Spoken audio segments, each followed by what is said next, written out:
Ini menurut saya masalah yang lumayan serius. Saya pernah didolani lah sama Habib Soleh Alatas dari Tegal. Ternyata kru dari TV 7 atau kru dari Khazanah sering juga minta masukan dari beberapa narasumber untuk memberi penjelasan tentang tarikh sebenarnya, misalnya tentang Umar. Di sini biasanya khas ulama itu dilematis karena kalau ngasih biasanya pemeran perempuannya benar-benar perempuan.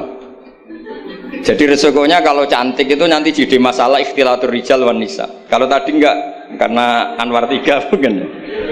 Atau mbak-mbaknya enggak mau berdampingan dengan Abu Jahal, enggak tahu tadi. Jadi saya enggak tahu tadi pertimbangannya itu fikhan atau apa trauma ya, karena takut itu.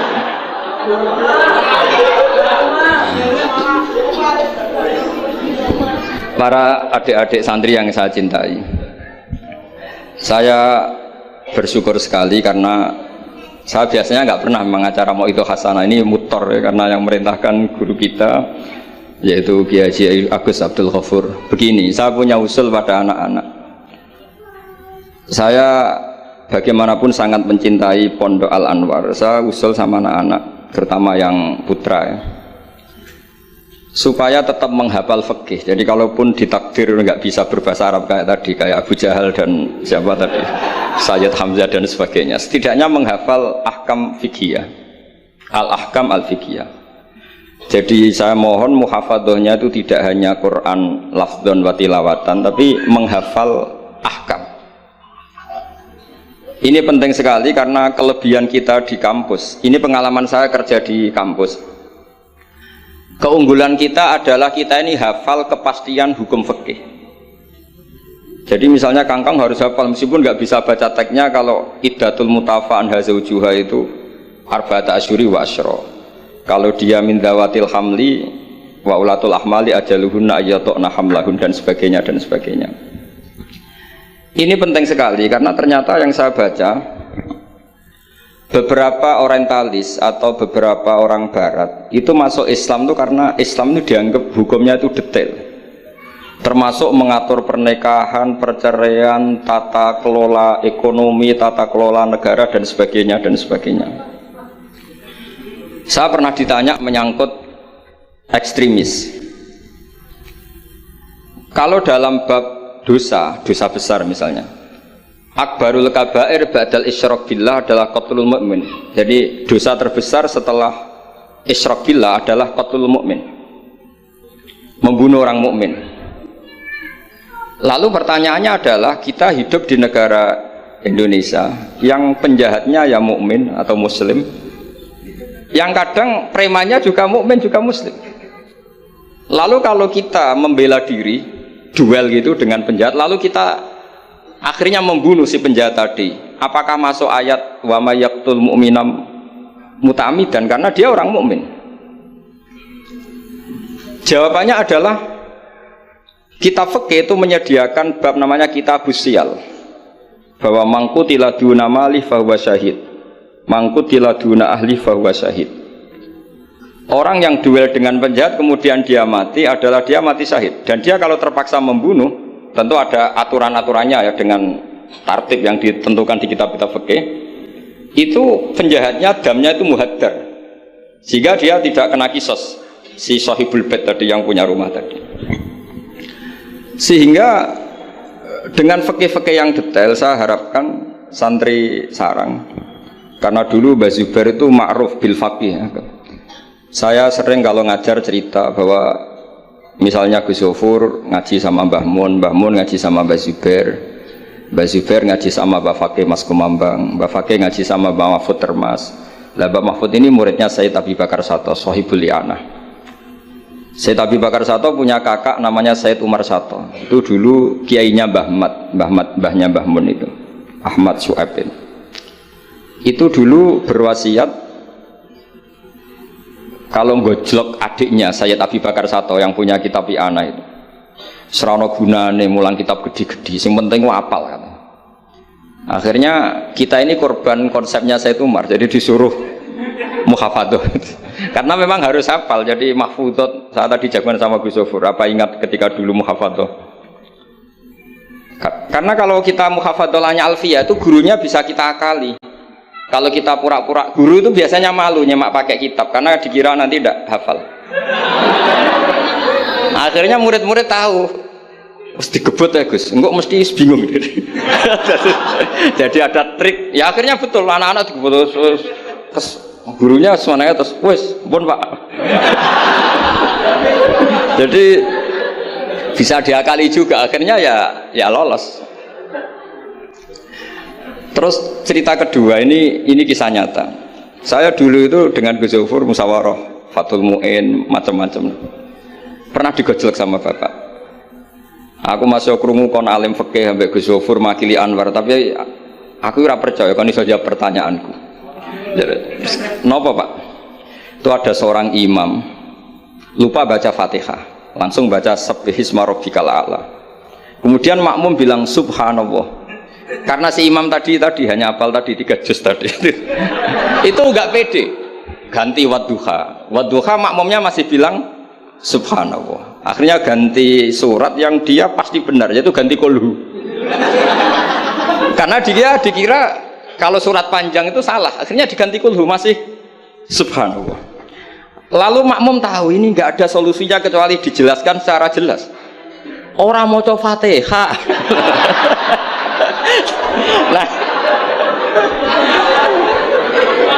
Lah itu fikih kita, makanya saya berharap nanti Gus Zofur juga ngarang fikih yang seperti ini. Apakah yang seperti itu membatalkan sholatnya makmum? Karena darurat, hanya subhanallah nggak memahamkan. Dia mau tidak mau harus ngomong. Kalau masalahnya itu tidak baca Fatihah. Nah ini nanti supaya jadi fasul masalahnya Anwar 3 itu kalam ini termasuk membatalkan apa? Enggak. Karena kalau cari padanan ayat Quran tentang Fatihah juga tidak yakin imamnya paham. Misalnya pura-pura baca walaqad atainaka sab'am minal mathani yang artinya Fatihah juga saya yakin imamnya juga gak paham. Jadi ini ada masail-masail fiqhiyah yang setelah ditanyakan memang fikih dulu itu tidak memuat.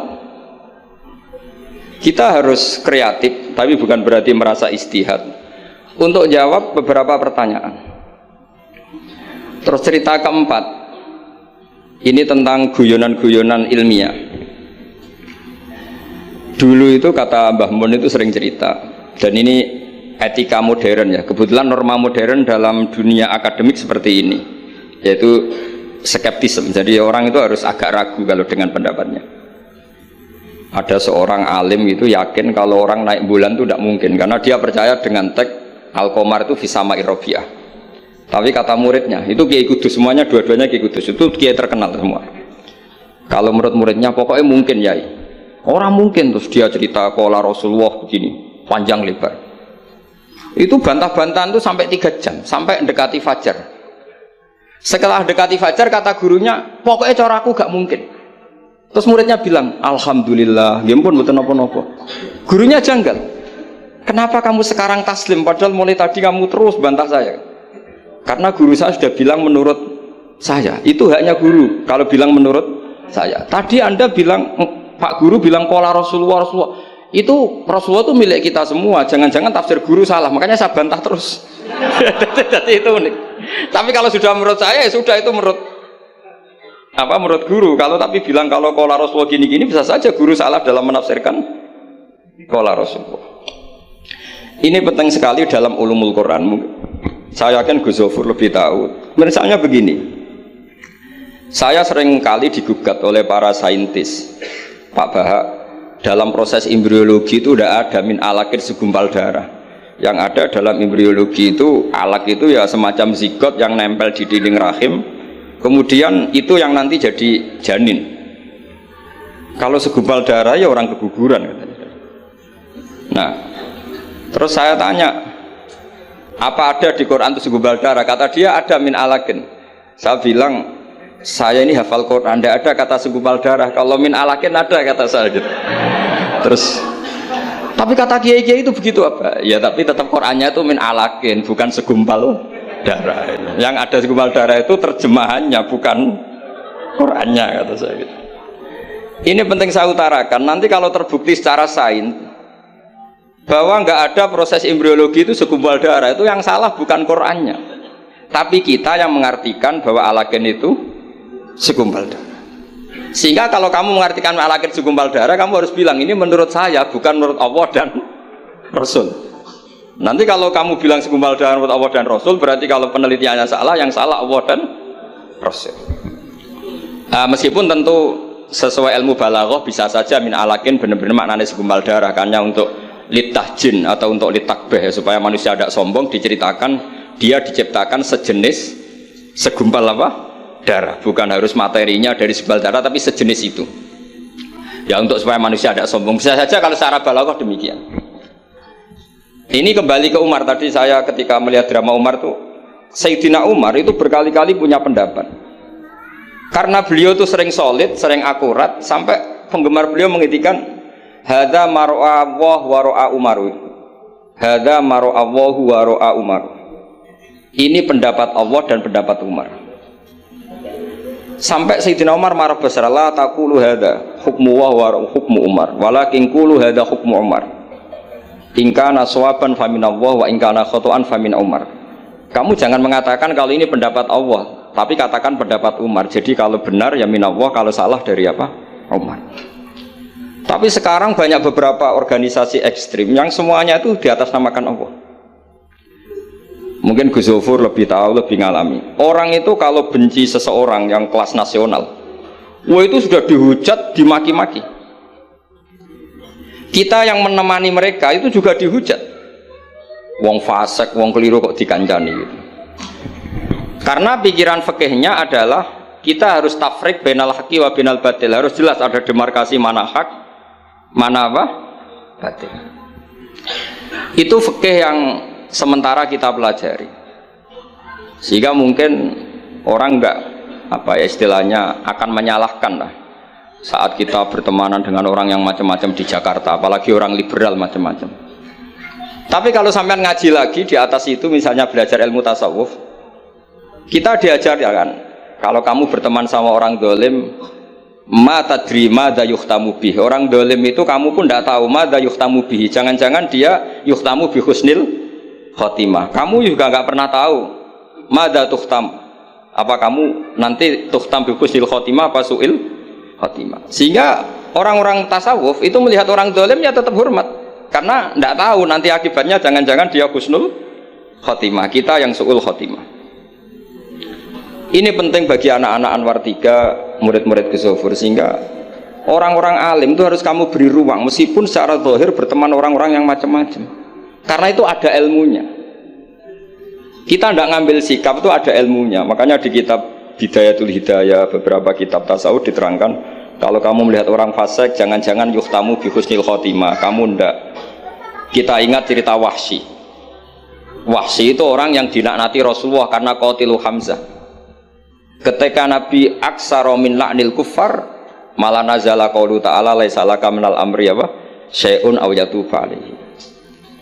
Dalam surat Ahzab ketika Allah mensifati orang munafik, itu masih ada kata wa yu'adzibal munafiqina insya'a, masih ada kata au yatuba alaihi. Kemungkinan orang munafik adalah Allah menyiksa mereka insya'a atau memberi tobat. Sehingga banyak ulama, terutama guru kita Syekhina Kiai Maimun Zubair, itu berteman orang macam-macam nggak masalah. Dan kadang-kadang banyak menimbulkan kekecewaan. Ini nanti nggak ada tafrik bainal haqqi wa bainal batil. Nah, saya akan menjelaskan di sini bahwa itu ada ilmunya. Ada ilmunya. Banyak orang sing la'anahu Rasulullah. Bahkan da'a alaihi Rasulullah, kayak Wahsy, kayak Khalid bin Walid. Kaifa yuflifu qaumun fa'alu bi'aihim hakadha. Zaman itu binabihim hakadha. Yaitu ketika Rasulullah perang Uhud itu syujja wajhuh wa kusirat rubaiyatu wa udmiyat lisatu. Ketika Nabi babak belur wajahnya, kata beliau, kaifa yuflihu qaumun fa'alu binabihim hakadha. Tapi apa yang terjadi? Justru Khalid bin Walid itu masuk Islam. Wahsy qatilu Hamzah juga masuk Islam. Sehingga saya meskipun punya sikap, tentu saya sebagai orang punya pilihan gaya hidup. Mungkin saya nggak akrab lah kalau sama misalnya Mas Nusron gitu. Tapi kalau Gus Zofur akrab. Tapi saya menghormati, itu pasti ada ilmunya. Saya jaga jarak ya ada ilmunya, Gus Zofur berteman juga ada ilmunya. Nah ini yang saya harapkan dari Anwar 3. Mohon ilmu ini diperkuat, karena basis terkuat peradaban adalah ilmu. Ilmu menyediakan segalanya. Saya masih ingat Gus Mek Peloso itu akrab sama bapak saya, karena beliau senang semaan. Kebetulan pendiri semaan Jantiko itu bapak sama Gus Mek. Jamiyah anti koler dulu awalnya. Selama-lama diganti Mantap, terus di era putra-putranya diganti Tigrul Ghafilin. Itu kalau jagungan sama bapak itu beliau bilang intinya begini. Iya, nahi mungkar, kenal era gelem kok nahi mungkar. Oleh proses piye, oleh tarbiyah piye kenal era gelem. Meskipun tentu anak-anak tidak saya sarankan seperti Gus Mek, karena jadab Anda tidak mesti sukses kayak Gus Mek. Itu kan resiko. Karena untuk sukses itu butuh keramat, butuh macam-macam lah. Kalau sampean latihan gitu pasti ditangkap keamanan itu. Nah, itu karena itu masalah gitu kalau di pondok masalah. Tapi apapun itu kita punya cukup khazanah ilmiah untuk melihat itu. Saya berkali-kali kalau acara di Pondok Hajan sering bilang berteman orang fasik itu tidak boleh. Wa in kana dasarin fajan ibu suratan. Kalau berteman orang fasik itu nggak boleh karena nanti ketularan fasik. Tapi kalau dibalik, pertanyaannya dibalik. Mbah niki membina orang fasik. Dan diantara membina tentu prosesnya itu berkawan macam-macam. Kalau dibalik itu menjadi haram apa halal? Bukan dibahasakan berteman orang fasik, tapi membina orang fasik. Ini penting saya utarakan karena khazanah kita itu banyak. Saya berharap ulumul Quran di sini sampai yang seperti itu. Saya beberapa kali belajar kitab Hayatus Sahabah. Di situ ada satu aplikasi ahkam Al-Quran, baik yang fiqhud dakwah maupun fiqhul ahkam. Saya di situ yang paling saya kenang adalah cerita-cerita misalnya termasuk yang dikutip Habib Zain bin Semit dalam kitab Al-Manhajus Sawi. Suatu saat ada ustadz itu, saking semangatnya nahi mungkar karena si Harun Rasid sering salah, didatangin. Kata si ustadz tadi, inni nasihun lak famusyaddidun alika fala tajidanna fi nafsika aliyya syai'an. Saya akan memberi nasihat Anda tapi saya agak ekstrim, agak keras. Mohon kamu jangan tersinggung, Anda jangan tersinggung. Anda ya Amirul Mukminin jangan tersinggung. Tapi apa kata Amirul Mukminin Harun Ar-Rasyid? Uskut ya jahil. Kamu ustadz bodoh katanya. Terus fa inna Allaha ta'ala qad arsala man huwa khairun minka ila man huwa syarrun minni. Ini saya terpaksa bahasa Arab karena tadi takut kalah sama Abu Jahal tadi. Jadi ini mohon sekali ini kompetisi. Jadi kalau Abu Jahal saja bisa bahasa Arab, masa saya kiai tidak bisa bahasa Arab. Jadi saya tadi itu iya kan di Abu Jahal saja bisa bahasa Arab, fasih lagi tadi. Yang saya kecewa dia sopan ngasihkan mic tadi. Duduknya sudah benar gak sopan tadi kok sudah benar, jadi memerankan Abu Jahal memang harus gak sopan. Tapi semoga berakhir nanti diteruskan jadi Abu Jahal repot. Nah ini kata Harun Ar-Rasyid, inna Allaha ta'ala qad arsala man huwa khairum minka ila man huwa syarrun minni. Wa ma'a dzalika qala ta'ala faqula lahu qawlan layyinan la'allahu yatadzakkaru aw yakhsha. Tentu kita tahu Allah mengutus Musa dan Harun, atau Musa saja yang populer. Musa itu man huwa khairun minka, tentu Musa itu lebih baik ketimbang Anda. Ila man huwa syarrun minni, tentu Fir'aun itu lebih buruk ketimbang saya. Itu saja masih ada aturan faqula lahu qawlan layyinan. Kamu harus ngomong yang halus. Kok kamu dakwai saya mau pakai kasar? Akhirnya si fasa kata tadi yang gurunya langsung ustadz, yang ustadz tadi langsung diam dan ngakui kalau Harun Ar-Rasyid lebih alim ketimbang dia. Nah saya harapkan nanti ulumul Quran di setai 3 itu tidak sekedar mengenali mufrodat, tapi mengenali makna terjemah, juga makna yang bisa disimpulkan dari ayat-ayat Qur'aniyah. Sehingga nanti keyakinan saya ya, apapun berubahnya zaman, nanti Quran itu tetap bisa dibaca kalau cara maknani seperti itu. Tapi kalau Anda maknani mufrodat, resikonya adalah mufrodat yang disebut itu kadang sudah tidak ada. Yaitu tadi misalnya wal khoila wal biwala wal hamira litarukabuha wazina. Tentu sekarang kita naik Innova, kita naik mobil, bukan naik Khoel, bukan naik Bihon. Tapi kalau dimaknani secara tadi, pokoknya ada markup, ada tunggangan yang kita naiki, ada tunggangan. Dan kalau kita dapat nikmat tunggangan itu, kemudian kita syukur, litas tahu ala duhuri, ya yang penting sumatat guru nikmat rabbikum. Ini penting saya aturkan karena saya berkali-kali berdebat juga. Kalau di kota itu kan ada dialog. Bahkan ini mungkin Gus Zofur lebih tahu ya. Saya pernah di UII itu pernah disurati sama Majelis Mujahidin Indonesia. Di situ diterangkan kalau sekian terjemahan Kemenak itu salah sekian, miliknya UI salah sekian. Di antara yang diundang itu saya, dianggap makili UII. Tapi apa yang terjadi? Mereka itu karena maknani itu pakai mufrodat, tidak mau pakai ilmu balaghah, tidak mau pakai analisis-analisis yang harusnya terjadi dalam ulumul Quran. Saya punya contoh demikian. Saya sering belajar kitab namanya kitab Ar-Risalah, karangannya Imam Syafi'i ketika sering surat-suratan sama Abdurrahman bin Mahdi. Kata Imam Syafi'i, Quran itu lisanul Arabi, dan lisanul Arabi itu awsa'ul lisanan, lisan yang paling luas. Sehingga ketika beliau ditanya, kenapa Anda mewajibkan tolabul ma', mencari air ketika orang harus tayamum di perjalanan? Terus Imam Syafi'i menjawab, falam tajidu ma'an, kemudian kalian tidak menemukan air, itu baru fatayammamu sha'idan thayyiban. Beliau dengan enteng mengatakan, la yuqalu liman lam yatlub lam yajid. Orang yang belum pernah mencari tentu tidak bisa dikatakan tidak menemukan, tapi tidak tahu namanya. Jadi kalau dikatakan tidak menemukan pasti ba'da sabqit tolab, setelah mencari. Kalau belum mencari kok mestinya tidak tahu, bukan bisa dibahasakan tidak menemukan. Nah, saya berharap anak-anak ini karena ditunggui Mbah Mun yang ma'ruf dengan tafsirnya Gus Zofur. Karena Mbah Mun itu murid Said Alawi. Said Alawi punya karangan Takrirat Faidul Khobir yang dikarang Said Alawi dengan Habib Abdurrahman Al-Musawa kalau nggak salah. Yang nyarain agamanya Syekh Zamzami. Dulu saya belajar itu juga sama Gus Zofur karena dulu yang ngajar Mbah Mun sendiri.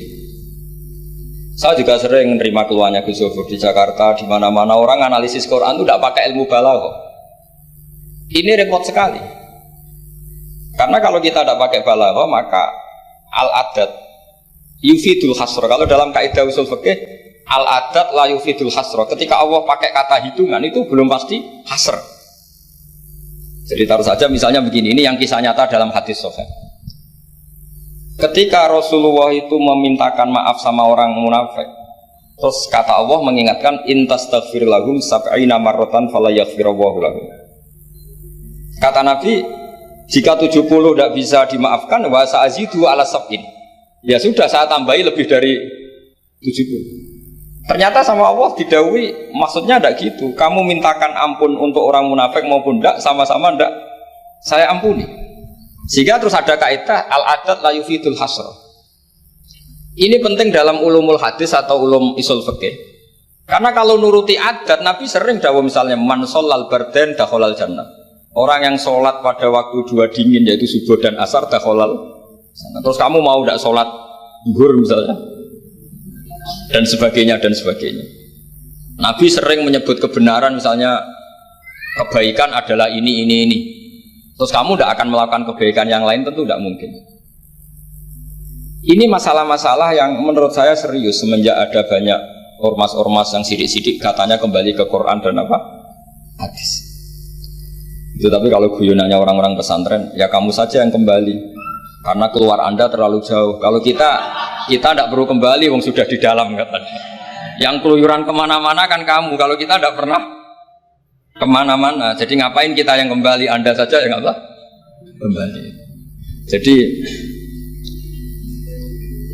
Jadi ini penting ya, penting sekali.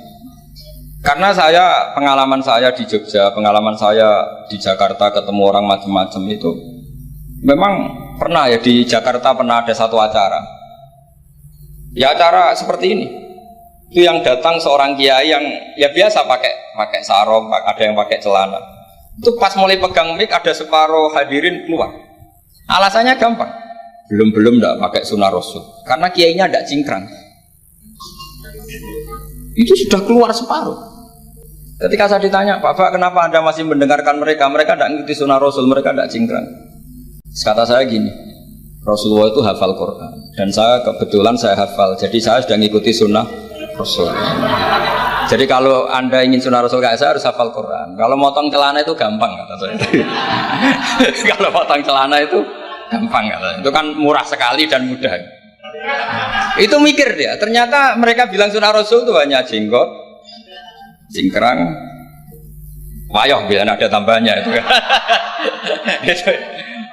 Itu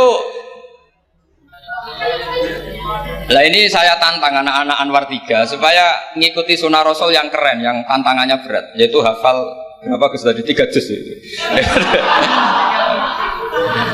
Itu saya tuh sering protes sama anak-anak. Itu nanti kalau ketemu malaikat Jibril, Anda dianggap mengikhtisar Quran. Masa Quran 30 juz jadi 3 juz. Itu kan kayak kitab Mukhtasar Jiddan, jadi dari kitab besar terus diringkas. Saya tidak bisa membayangkan kalau Anda nanti ditanya malaikat Jibril, kenapa Quran saya turunkan 30 juz jadi 3 juz.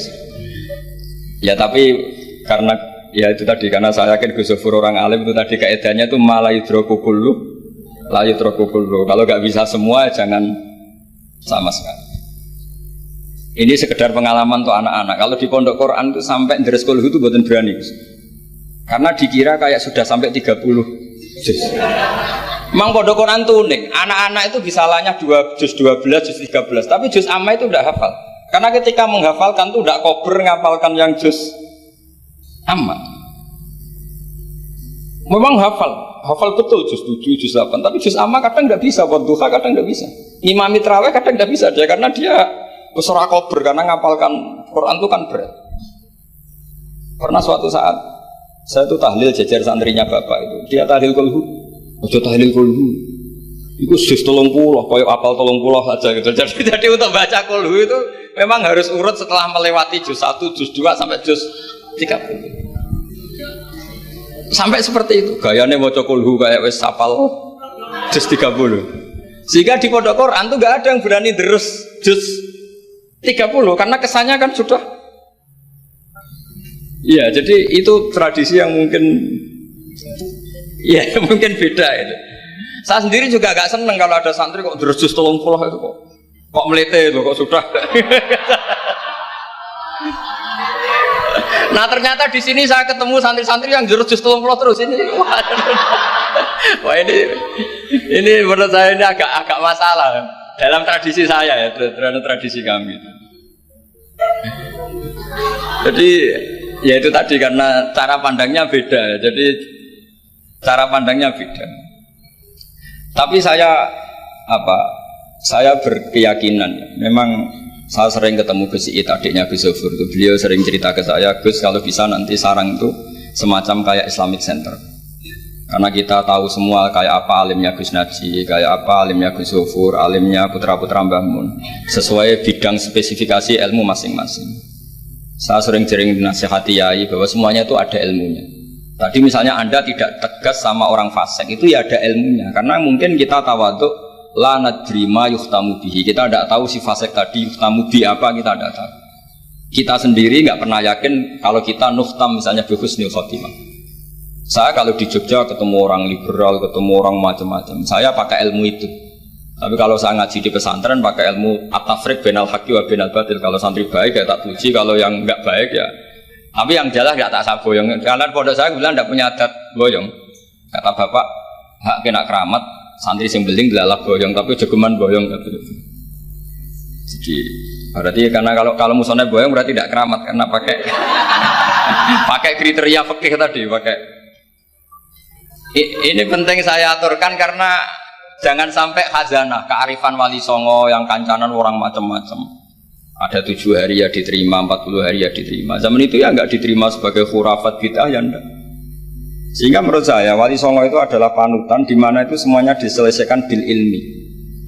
Bukan karena emosi aksi reaksi itu enggak, semuanya bil ilmi. Saya pernah baca kitab Al-Minanul Kubro karangannya Imam Sa'roni. Beliau cerita sebagian ilmu itu sudah keluar dari afdholiyah karena satu kondisi. Misalnya sebaiknya amal itu sirron, Tapi kenapa guru-guru kita, Mbah Mun sendiri sering pengajian besar, Gus Zofur, banyak lah yang mau acara besar. Saya sampai sekarang nggak pernah punya acara besar. Wiling-wilingan saya yang pengagum siron gitu. Tapi ternyata di kitab-kitab kita, kata Abdul Hasan Asadili mengatakan a'linu bito atikum kama yatadzaharu ghairukum bil ma'asi. Maksiat di Jakarta di mana-mana begitu ekstrim, dangdut begitu terbuka, diiklankan besar-besaran. Tapi kalau pengajian nggak besar-besar, dulu itu pengajian itu nggak ada yang besar karena mahal. Dulu orang soleh itu ciri utamanya adalah khifatul ma'unah, biayanya sedikit. Sekarang karena mereka besar-besaran menyebarkan maksiat, kita akhirnya kata Abdul Hasan Asyadili, kamu kalau to'at harus iklan, a'linu bi to'atikum, kalau to'at harus dipertontonkan. Sehingga seneng saya misalnya tadi dipertontonkan anak-anak ahli bahasa Arab, sampai Abu Jahalnya saja bisa. Wah, itu kan satu prestasi yang luar biasa. Kalau Abu Jahalnya saja alim, apalagi yang tidak Abu Jahal. Apalagi Abu Jahalnya tadi sopan, wah itu bagus sekali itu. Itu pasti Abu Jahal kecewa itu diperankan orang yang sopan. Itu udah gue banget katanya. Itu pasti kecewa. Abu Jahal itu pasti kecewa. Jadi ini penting ya, karena kita punya guru yang al-mutabakhir seperti Mbah Mun, seperti Gus Zofur. Jadi kita harus baca kitab tuh banyak. Oke, ada haram yang kita tegas, ada halal yang kita tegas. Misalnya al-halalu bayyinun wal haramu bayyinun. Tapi selalu ada masalah yang wa bainahuma umurun mustabihatun. Ada sesuatu yang memang dari awalnya nggak jelas. Kalau sesuatu itu nggak jelas, kita harus bersikap nggak jelas. Jangan sesuatunya nggak jelas, kita sikapnya jelas. Ini penting kolaborakan karena sekarang tuh orang banyak yang ekstrim dengan dalih ilmu. Kadang dengan dalih qala Allahu ta'ala, qala Rasulullah. Itu pesannya Sayyidina Umar. Kalau bisa jangan, karena makna yang tasreh, makna yang eksplisit, makna yang sorry seperti itu, jangan-jangan subjektivitas Anda. Seperti tadi si Ustadz tadi, ketika dia tegas, dia seakan-akan bawa mandat Tuhan, kalau saya harus ulil haqqa walau kana murron, misalnya seperti itu. Tapi setelah diingatkan Harun ar-Rasyid bahwa Musa yang termasuk Afdalul Khalqi tentu, termasuk orang-orang pilihan, ternyata masih disuruh sopan hanya kepada siapa? Fir'aun, yang jelas toh. Ini pelajaran bagi kita, makanya saya ketika datang di acara Mbak Najwa itu, mungkin yang saya agak beda, itu kalau Pak Quraish Shihab kata Mbak Najwa itu kan kalau cerita nulis buku katanya kami, karena takut kalau bilang saya tidak mewakili guru-gurunya, tidak mewakili ulama-ulama dulu. Tapi kalau anak-anak Anwar 3 tidak harus seperti itu, boleh nggak apa-apa kata saya. Ya Gani nak salah itu, sing salah sampai antok itu. Itu kalau musonep ngarang kitab bilang kami, itu Gus Zofur ke bawah nanti. Jadi saya itu dalam konteks itu tidak sependapat. Karena resikonya tinggi sekali itu. Misalnya ngarang bahasa Arab bilang kami jumlah tadi yadun anta saro-saro ala rosi anak itu kan. Itu fatal sekali. Terus ini yang terakhir, karena saya tabarruk sama para sahabat.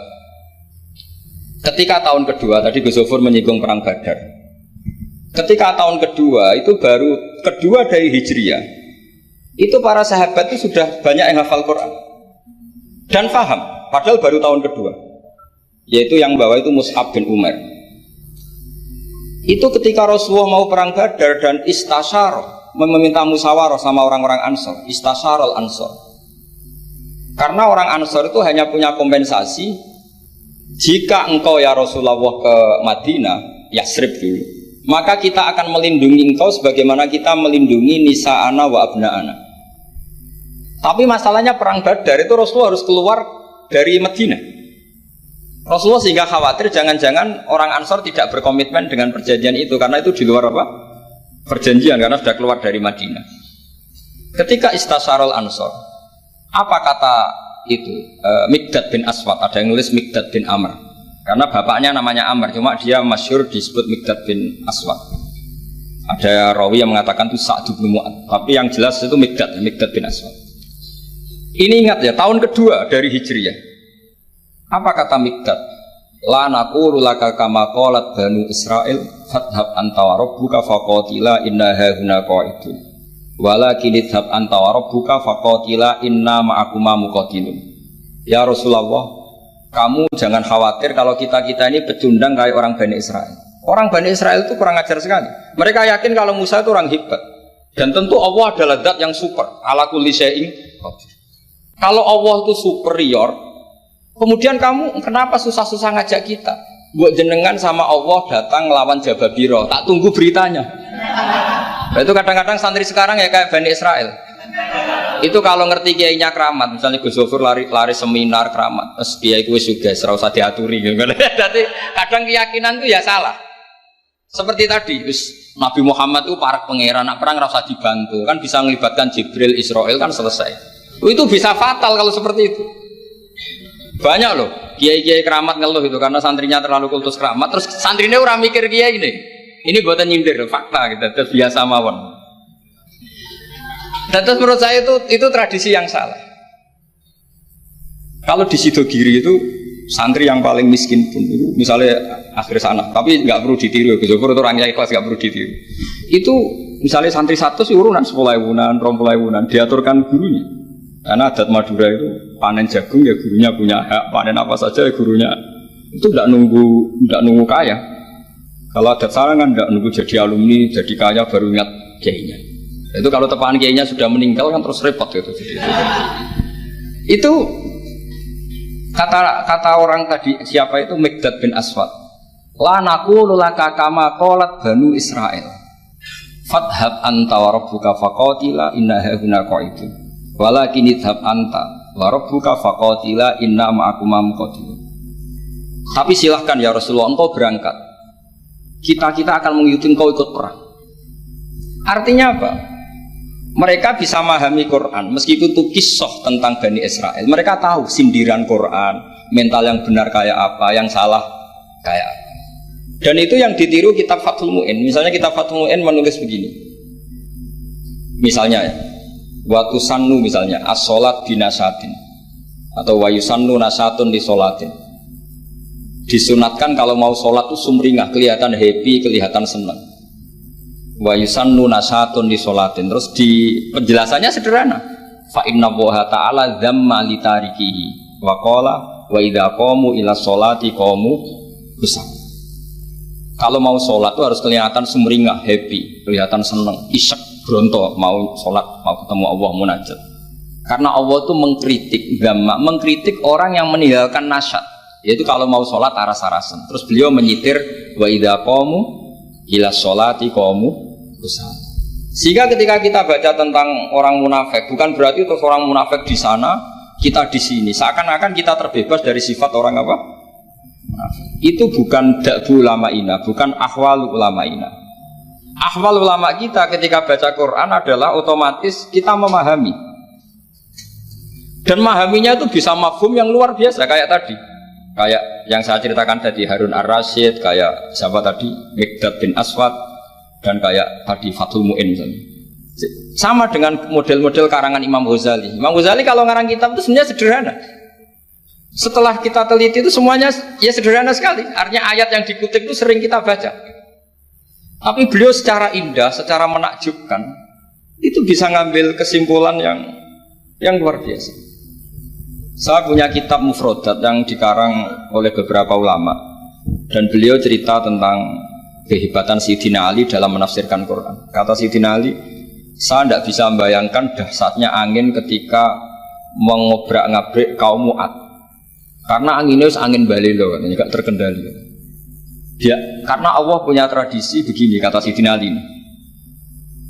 Wa im min syai'in illa indana khazainuhu wa ma nunazziluhu illa biqadarin ma'lum. Segala sesuatu itu terukur dan saya turunkan juga dengan ukuran yang pas, biqadarin ma'lum. Tapi ketika Allah mensifati angin yang untuk kaum Ad disebut birikhin sorsorin atiyah. Atiyah maknanya balelo, pakai tak. Ya, pakai tak. Terus yang sebagian ayat tentang Nabi Nuh. Inna lamma taghal ma'u hamalnakum fil jariyah. Togho itu maknanya lacut. Jadi air sudah gak terkendali, kayak di luar kendali malaikat. Sudah togho, sudah balelo. Saking balelonya yang main hantam saja, kata Sayyidina Ali. Sehingga dua ayat ini menunjukkan betapa dahsyatnya banjir karena diredaksikan toghol ma. Begitu juga betapa dasarnya angin karena disebut dirihin sorsorin atiyah. Jadi yang namanya atiyah itu pakai tok ya. Ini ain tok ya, ini yang pakai apa? Ain alif ta. Jadi dari mufradat ini kelihatan bahwa benar-benar dahsyat. Karena Allah punya adat segalanya terukur. Ternyata di situ disebut togholnya semuanya sudah keluar dari apa? Ukuran. Ini saya mohon sekali karena anak-anak Anwar 3 ini menangi Mbah Mun, menangi Gus Zofur. Saya sendiri diminta beliau bantu ngajar di sini. Jadi saya mohon sekali karena ini banyak ya nabi al-ilmi lah, banyak sumber-sumber ilmu. Tolong sekali dimanfaatkan yang baik. Terutama anak-anak yang di muhadharah ini kajian-kajian fikihnya itu harus dihafalkan. Karena hafal ini sanad kita. Dulu Mbah Mat itu ngaji sama Said Umar, kakaknya Said Abi Bakar Sato. Memang semua kitab itu harus mahfudz, harus dihafal. Saya sendiri dengan Gus Zofur itu yang mendapat barokah muhafadzah zaman sekolah. Dulu kalau nggak muhafadzah itu tidak naik. Tapi ya dulu bisa diakali ternyata itu. Dulu Mbak Fakih itu ahlinya Faati. Jadi kalau ada orang anak nggak naik ditanya, "Song kena ramuga pening di ngitung terminal, Mbah." Ngoten niku Mbak Fakih terus diunggahno, kata beliau, "Nak nganti ning terminal dadi wong nakal aku sing kedosan." Mergo tadi mayu adi ilal haram nggih. Haram. Sehingga dulu masyhur kalau anak-anak tidak naik itu sudah kong kali kong. Wong nak takoki muni ning terminal yo. Karena kiai itu mesti pantangan. Taman kalau nggak percaya coba aja. Anak yang nakal mau boyong terus disowankan Gus Zofur. Gus, nak jenengan boyong balik mereman malih. Mikir, mesti kiai itu mikir. Tapi jangan pakai loh. Ini kan cerita dulu. Sehingga anak-anak yang gak muhafadzah itu mesti ada yang anak-anak lugu ditanya Mbak Fakih. Kalau nggak naik ning dicong ini, masya Allah, alhamdulillah. Ya orang munggah tenang. Jadi cara pandang kiai itu unik. Makanya ilmunya kiai susah dianalisis ini karena unik. Ya seperti itu.